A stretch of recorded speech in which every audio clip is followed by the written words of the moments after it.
Okay, why don't we go ahead and get started? It's 6 o'clock. Let's bring the meeting to order. Would you mind doing that? Our first item on the agenda tonight is a flag salute, and will be led by Commissioner Savage. Ready? Begin.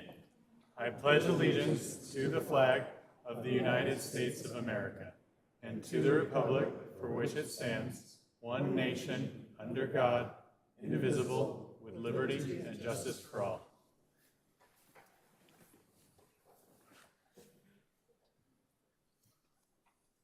Very good. Can we get the roll call, please?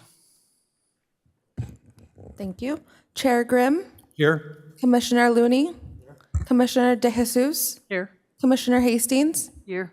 Commissioner McCarthy, absent, Commissioner Savage, Here. Commissioner Martin, Here. Student Commissioner Ortega, absent, Student Commissioner Takano, absent. Thank you. Okay, the next item is approval of the minutes from the meeting of June 4th. Are there any changes to the minutes? If not, I'd entertain a motion. Commissioner Savage? I'd like to move to approve the minutes. Commissioner DeJesus? I'll second that. Okay, we have a motion and a second. Please cast your votes, please.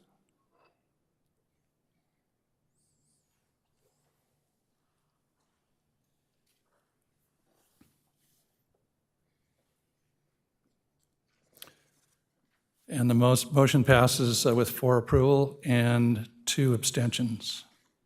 Thank you. Any changes to the agenda tonight? No changes to the agenda tonight. Very good. The next item would be oral communications. This is an opportunity for the public to speak on matters that are not on the agenda tonight. If you have an item that's not on the agenda and you want to speak, please come forward now. And you will need to fill out a speaker slip as well. Is there anybody that wishes to speak? If not, we'll move on to the public hearing. I'm going to briefly explain the public hearing process before we get started, in case there's some of you that aren't familiar with the process. First, staff report. Staff will give a report on the project, and then the second phase is the applicant will give their presentation. At that point, the commission may ask questions regarding the previous presentations, and from that point, we will open the public hearing for speakers with slips. And if you want to speak and you haven't, you can turn those slips in now. After the public hearing has been closed, the Planning Commission will discuss the matter and then take action. The first item on tonight's agenda is P220342, which would be for approval of 51 condominium units. And if we could have a staff report, please.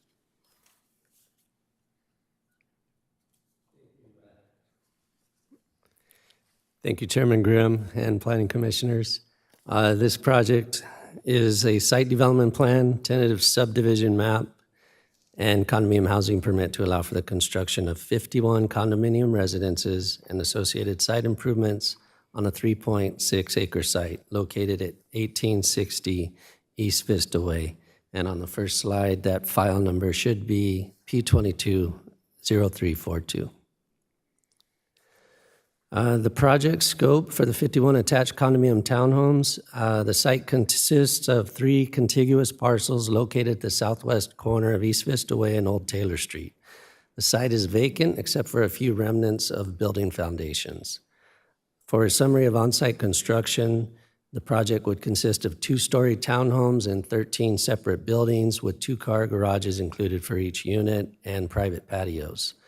The total project includes 147 parking stalls, 102 of which are garage parking stalls, and 45 open guest parking stalls. 1 vehicular access point would serve the project, and the project would, it has 1,000 feet of roadway frontage improvements along Old Taylor Street and East Vista Way as part of the project. This aerial image shows the vacant project site and nearby land uses. Across the street on East Vista Way, there's a commercial plaza. There's 1 vacant parcel, followed by single-family residences. To the south and to the west are multifamily existing projects, and there are other commercial uses generally following East Vista Way to the south and north. The general plan and zoning designations, no changes are proposed. The existing designation under the general plan is HD for high-density residential. The corresponding zoning designation is RM21, which allows for a maximum density of 21 dwelling units per acre. This image shows the site plan. The colors on the 13 buildings represent the different color schemes as they've been distributed in the project. There are 5 floor plans or unit types. There is 13 two-bedroom units, and the remainder are 3-bedroom units for the 51 total.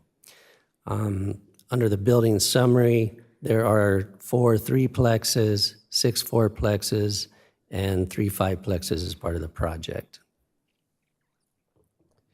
This slide shows the overall landscaping at the lower left inset. Overall, the project is required to have 15% of the site landscaped. It does include 42% of the site that is provided with landscaping. The blue rectangles adjacent to the units on the right represent the private patio spaces, and the list of common usable open space shows how the amenities are distributed through the project site with 3 barbecue areas, an open turf area, a dog park at the northern corner, and a tot lot along the southern property line. There are also 3 garden patio areas adjacent to the slope at the rear of the project site. This slide shows the fence and wall plan. Essentially, this project site slopes downward from East Vista Way towards the southwest. It has a gradual slope that steepens towards the southwest edge.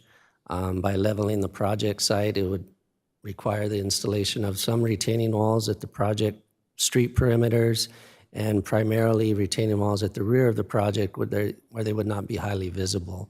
So there would be some retaining walls facing the project along East Vista Way, so they would not face the public right-of-way. And the retaining walls at the back of the project site would face towards the southwest, which is the rear of an adjacent multifamily project where they have parking structures.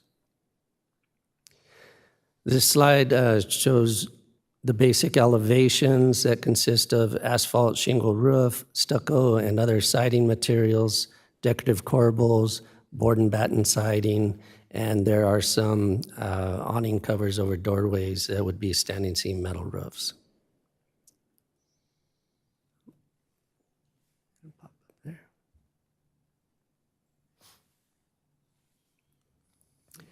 This slide shows 2 of the basic floor plans. This is the smallest and the largest unit.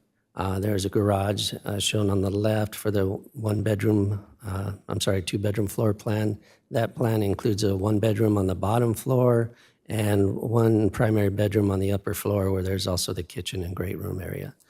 Plan 4B to the right, 1,608 square feet, a garage, kitchen, and great room on the bottom floor. Upstairs, you have 3 primary bedrooms, a primary bathroom, and in the stairway vicinity, the loft area. That's basically a hallway serving the bedrooms. Under public policy, the project site is designated high-density residential in the land use and community identity element of the general plan, which allows multifamily residential development at a density of 15 to 21 dwelling units per acre. Since the project site proposes to construct 51 units on a 3.6-acre site, it would result in a density of 14.2 dwelling units per acre, which would be consistent with the HD designation. Under zoning conformance, the site is zoned RM21 multifamily residential. Consistent with the general plan, it proposes a density of 14.2 dwelling units, which would not exceed the maximum density for the R1 zone.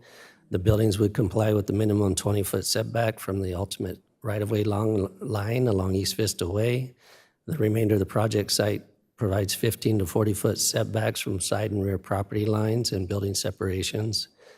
The project complies with the minimum dwelling unit sizes. The minimum size for a 2-bedroom unit is 880 square feet. The size of the units in the project are 1,246 square feet.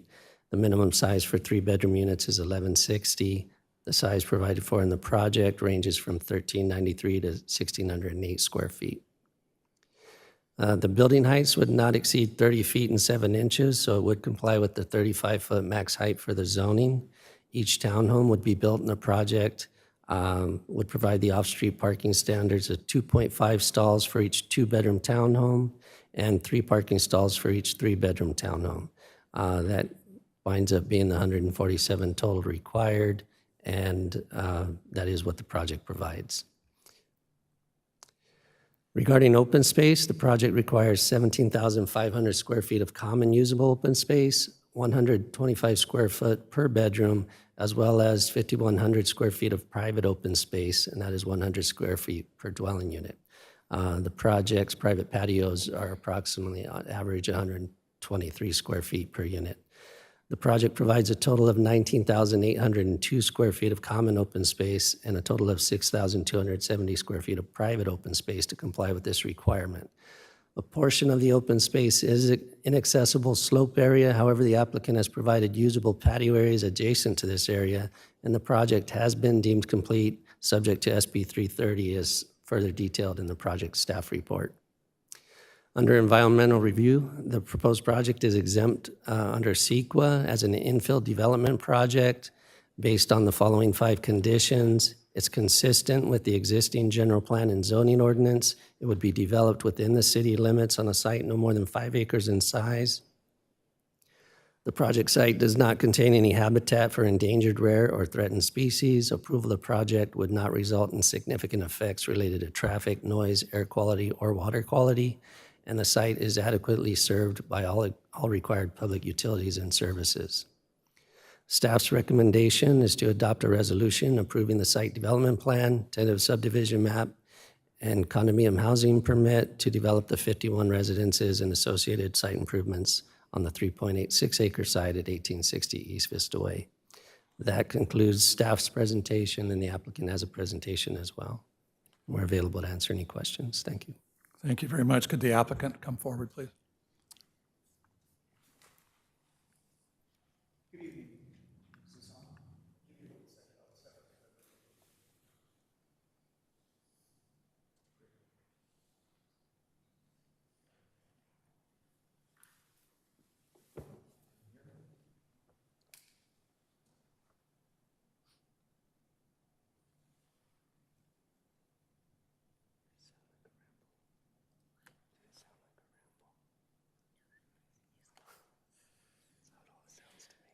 Am I good? All right. Good evening, Mr. Chairman, members of the commission. My name is Brent Little, and I'm here tonight on behalf of the True Life Companies. It's a pleasure to be back here. You'll recall we were here last year for the early design review, and since then we took the comments back and worked with staff and are here before you again. But first I want to take an opportunity to thank Chris and Michael and Public Works and John. It's really been a collaborative effort, and frankly, we wouldn't be here right now if it wasn't for all their help, and so we're very grateful for all that. Thank you. I have a short presentation, and there might be some duplication on some of the slides like this, so I'm just going to skip over those. As Chris described, the zoning on the property is RM21, and the general plan designation is HD, high density. And this particular property is located where it's near a bunch of other higher density uses, some apartments to the south and some commercial nearby, and transitions to multifamily across the street. We believe it's a good location for the project because of its proximity to schools, the commercial corridor along East Vista, jobs and services, and other retail opportunities. When we started out initially our planning process, we first looked at the general plan for guidance. And what jumped out at us was a number of the general plan policy statements that helped guide the development and land planning, in particular the promotion of smart growth and providing increased home ownership opportunities and a range of of housing types. And as we worked with staff, what came out of the process was a number of community benefits. First and foremost was developing an underutilized property. Nothing had been on that property for quite some time. Also, as Chris mentioned, there's a significant amount of road improvements that occur along there, both on East Vista and Old Taylor. And I think that many of you who drive East Vista know probably better than I do that sometimes it can be a little challenging. So I think these improvements will go a long way. I certainly don't want to, as Chris said, the property is compliant with the general plan and zoning, and we're happy to answer any questions you might have about SB 330. I think the important takeaway from the SB 330 discussion is it would be tough to find anybody here in this room or California that hasn't experienced some of the challenges that come with the lack of housing and affordable housing in particular. And this is a small stepping stone to providing some of those housing opportunities here locally. So in the early design review, we took all the comments back, and I know that not all the commissioners that were there then are here now, but I'll just go through some of them so that you see some of what the planning process that occurred. So Commissioner Savage, you would express concern about perimeter fencing. So the project is fenced. It's not gated, so there will be full pedestrian and auto traffic through there without a gate. But the property is fenced, and there's a condition in the approval that requires us to submit a fencing plan for staff approval as well. And Commissioner Looney, you had a number of questions. One, you were interested to know on the improvements turning from northbound East Vista onto westbound Old Taylor, if there would be a turn pocket. There's not a turn pocket by Public Works design, but there's a center median where people can turn into. And eventually that'll be 2 lanes in each direction. Also, you had a question about breaking up the board and batten siding, and I have an elevation that I'll show you later on. But what we've done is we've incorporated some stucco elements with the board and batten in different colors to break up that massing. And then there was a question about landscaping a wall on the southwest corner of the property. I think the perception was that was a higher wall, but we've regraded the project, which was one of Commissioner Rossler's questions as well. He had a concern, and I think some of you might have recalled what I said, was we cut the property down, cut it flat, and then built up the back end of the property. What we've done since then is we've terraced it a little bit. So now the project has about a 6-foot east to west fall to it. And in between, we've picked up some of that elevation with stem walls in the houses and then split that wall along the back side of the property. So there's not this imposing wall. And of course, it's planted. And that was also and you also asked about ensuring that the trees on the slopes survive. So we selected the plant palette to ensure that it would be the right material for this climate. And in addition, there's a condition in the conditions of approval that require us to submit it. And in the landscape plans, we also have best practices for the HOA for them to implement to ensure that the plants are getting regular water and maintenance and all that. And like I said, there's a number of conditions that address this as well. Let's see. And then again, Commissioner Rossler asked about the side elevations on East Vista, and I'll talk about those when I show that slide. We made a minor change along there. Commissioner Aguilera asked about the sidewalks along Old Taylor. So where we do the improvements, it'll be full street improvements from the center line of the road all the way to the sidewalks and landscape parkway along there.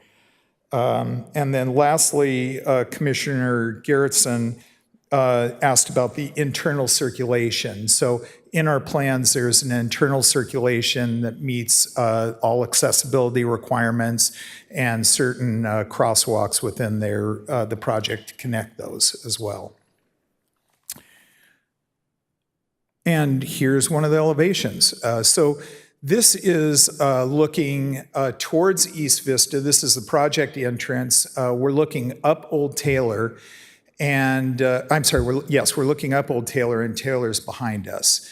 And what we wanted to point out here is there's a variety of exterior finishes here, which Commissioner Looney, you had picked up on before. And we have the board and batten, but we've also moved the buildings, articulated the buildings, so there's some relief along that front. And this view is looking down East Vista from Old Taylor. And this slide doesn't really do the colors justice, but we have a color palette in there that is warmer earth tones. But again, I think here you can see the board and batten and the different window sizes, which was Commissioner Rossler's comment about the windows. So we have larger and smaller window sizes there. And again, here's the two different schemes, the two different color schemes. They're both warmer earth tone colors. And you can see this doesn't really catch where the board and batten is broken up with the stucco along the side of the building. You can kind of see it right there along the edge. There's the board and batten there. And then in speaking about the amenities, so we have a lot of the typical amenities that you'd expect to see on a project like this. We have a tot lot. We have got a dog park. We have the outdoor kitchen area, which maybe for 51 units you wouldn't see, but we do have that here. However, we also have something that we're actually really excited about, and I think it's a completely unique feature for really any project, and that's the terraces and the patios that we've designed. So our concept here is that we would have 3 patio areas that would overlook a different plant palette. And each plant palette would be organized to do something different. So the first one is a native food source. And so there's a number of plant types that can be incorporated that actually are edible. So there's sage, oaks, the acorns from oaks, a cherry, and then there's an edible plant that the pink one here, I can't remember. Oops. The pink one right there. I don't know if you'll be seeing it on your next hamburger, but it looks pretty. And so the middle one is a bird watching area. So it's a plant palette specifically designed to attract local birds. And then lastly, a butterfly garden. So just in summary, we think we've made some important design changes. It's a 2-story housing type, lot of amenities. We've studied it, though it's CEQA exempt, we did a number of different studies. I should also point out we did have a community meeting at the, forget if it's the Elks Lodge, right there nearby. We had about 15 people come to the community meeting. We heard no major opposition to it. Generally, people were interested just to find out what was going on in the community for the development. And significant road improvements. And with that, I'm happy to answer any questions you have. And Mr. Chairman, if possible, if there are any responses, if I could reserve a minute for a response to any comments. Sure. Okay, questions of the applicant or the staff? Commissioner Martin? Yes, thank you, Mr. Chairman. I had a question regarding the street improvements, and you're doing substantial street improvements on the frontages on both Old Taylor and East Vista Way, which are very welcome. But I noticed in one of your slides, you said that there were some off-site road improvements, and I didn't see those in the tentative map. Am I missing something, or is there actually off-sites as well? Yeah, there's, it should be in part of the tentative map package. It shows the improvement from the property line all the way out to the center line on both East Taylor, or East Vista and Old Taylor. So it should be a sheet in there. But those are still along your frontage. They don't extend beyond your frontages, right? No, they don't. Okay, thank you. Yep.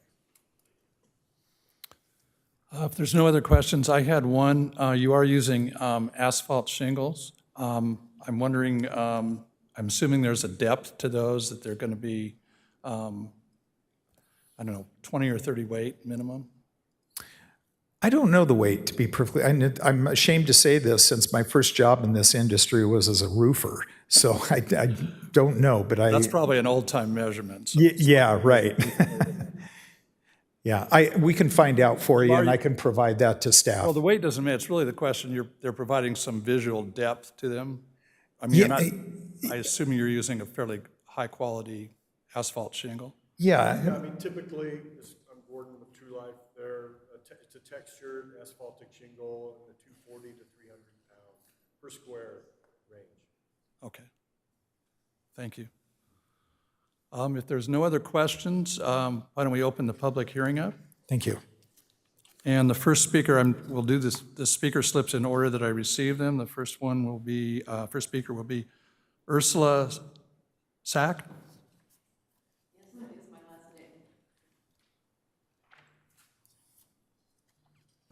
Good evening, Commissioners. My name is Ursula Sack.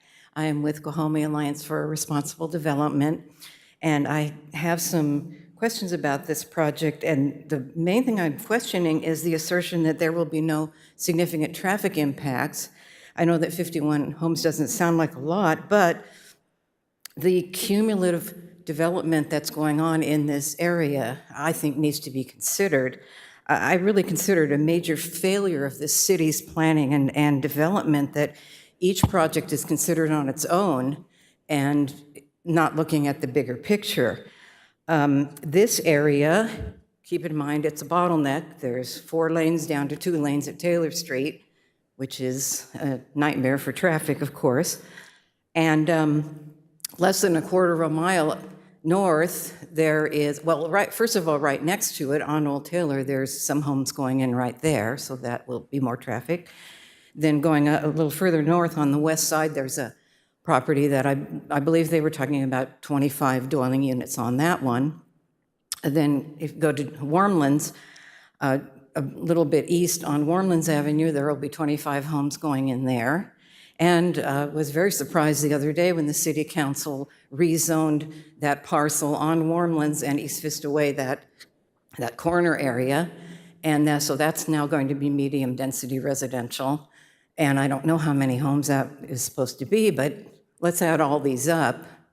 And then maybe the traffic is going to be significantly impacted. So one of the things that I really see as a failure in Vista is this overdevelopment without creating the kind of infrastructure that we need, the road improvements that we need. And I can't understand how this area continues to get developed, and yet that bottleneck exists, and there doesn't seem to be any plan to widen East Vista Way. It's horrible, in case you don't drive there at traffic times. Don't just take my word for it. Take Google Maps' word for it. I live about a half a mile east off of Warmlands, and now whenever I pull up my Google Maps to tell me where I might want to go in Vista or Oceanside, which is where I used to work, Google Maps never puts me on East Vista Way anymore. It always sends me around in the back roads through the residential areas. even though that's a longer way to go. And that's because East Vista Way has just become practically impossible. And so what you're doing now in the city is, oh, you're putting in speed bumps. So now the traffic is going to get worse on East Vista Way, so I presume that for every house that gets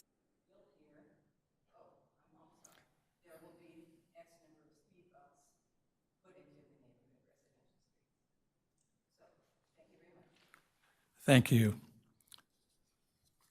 Next speaker is Brent Little.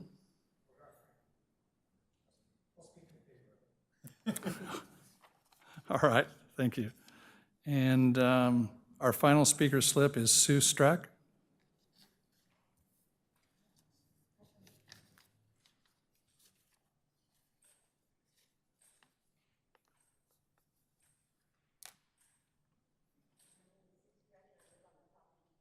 To where you guys are going to propose to build this. Could you lower your microphone just a little bit? Thank you. Anyway, I think there's going to be significant impact on the traffic and the noise. Our driveway is right next to your property, and I've lived there for 25 years. And it's already, like she said, the traffic is very bad. I don't see how it could not impact it. I just wanted to come and say that because I know it's going to. So that's all. Thank you. Thank you. Any other speakers that would like to speak? If not, I'd like to close the public hearing and first maybe ask, okay. Did you want us to respond to the traffic? Please. Okay, why don't you come forward? Thank you. I certainly appreciate the concern. As I said, I know you folks know more than I do that, and the residents, traffic's an issue.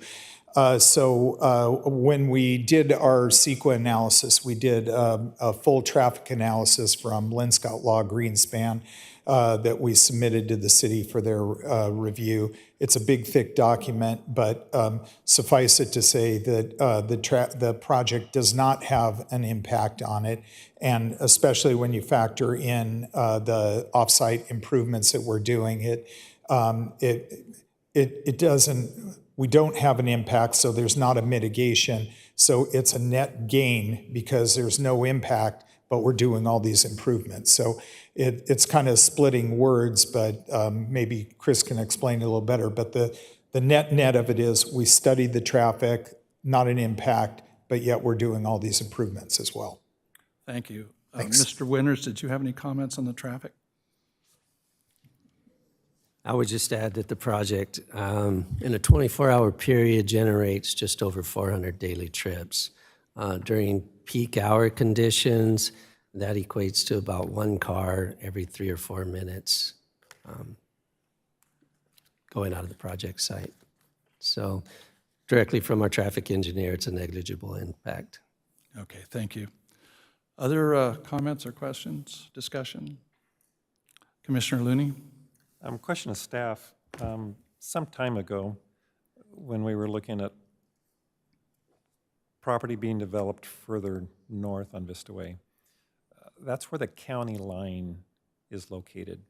And at that point in time, the county was not willing to widen Vista Way at all. Is that still the county's position that you know of?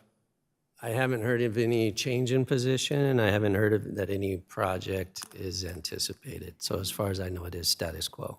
Okay, because I know that that's the cause, that bottleneck, where the 4 lanes go to 2 lanes, and that's unfortunately the reason things back up. So thank you, Chris. Thank you. Other questions or discussion? If not, we'll entertain a motion.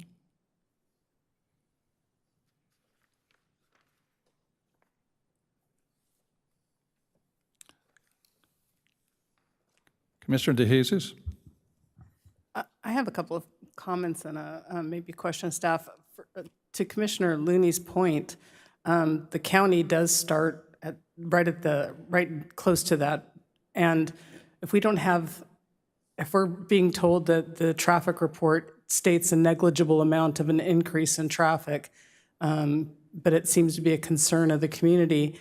And we look at widening of a street that we have no control over. There is an overlay of the county supervisor's jurisdiction, maybe not the county property itself, but to improve that property.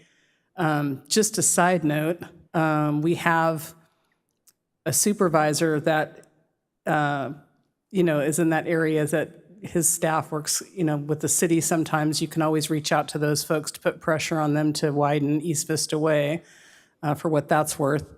But even when you hear reports that say, oh, it's going to be negligible impact, when you see the size of the development going in, it's a valid concern.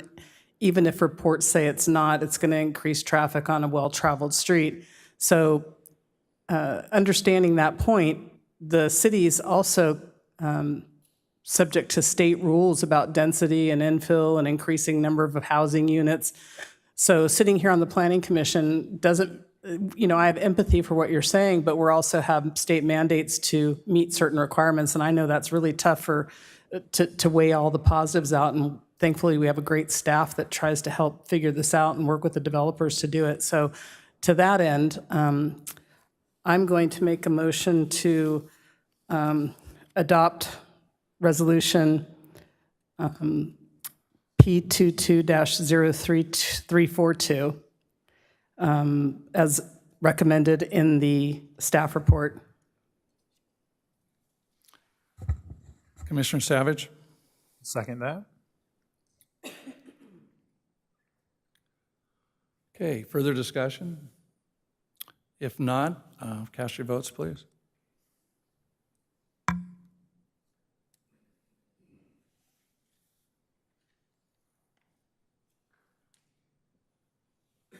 The project passes unanimously.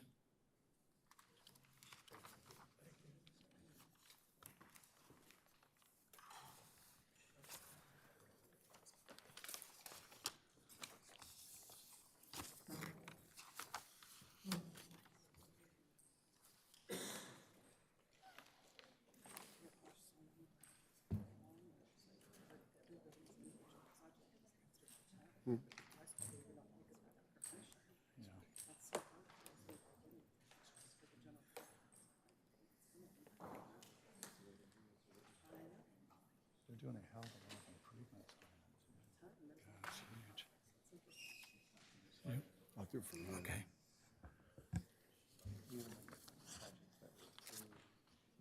Okay, the next item is it to declare a finding of public convenience or necessity for Trader Joe's. Could I have a staff report, please? Thank you, Chairman Grimm, members of the Planning Commission. On March 26, Trader Joe's applied for an ABC Type 21 off-sale general license for a new store located at 1861 University Drive. The proposed market would be located within the North County Square specific plan. The specific plan allows for grocery stores as a use permitted by right. However, the sale of alcoholic beverage does require approval of an administrative minor use permit. Since the site is located in an area of high crime and over-concentration of ABC licenses, ABC requires local government agencies to create findings of public convenience and necessity for the ABC license application.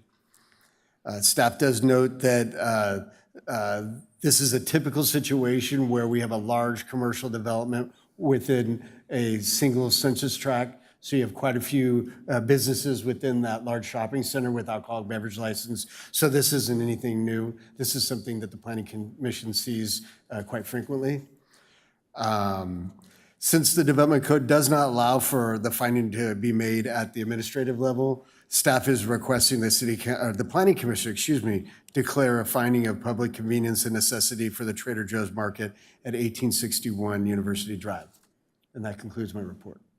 Thank you. I assume there's no applicant presentation tonight. Okay. Discussion among the Planning Commission or any questions? Or a motion? Mr. Savage? Yeah, I just want to say that this is going to be a smaller space. This is the old Chuck E. Cheese, right? Yes, and I think it was a Tony Pepperoni, I think at one point too as well. I Yeah, think, but that smaller building that's over there. Oh, But yeah, I mean, the Target that's in the same parking lot, their Walmart across the street, it's harder to manage. So the fact that it'll be a smaller space and a Trader Joe's just makes a lot of sense to me. So I just wanted to say that. Okay. Commissioner Looney? This is specific for Trader Joe's, correct? that is correct.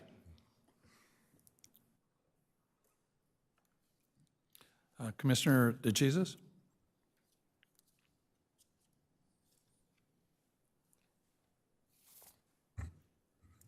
I'd like to make a motion to adopt this resolution declaring a finding of public convenience or necessity. Oh, that's as it's written, the recommendation as it's written in the staff report. Commissioner Savage? I'll second it. Okay, we have a motion and a second. Cast your votes, please.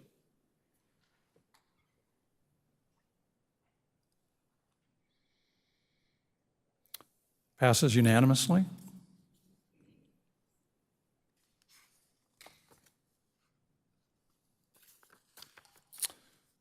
Okay.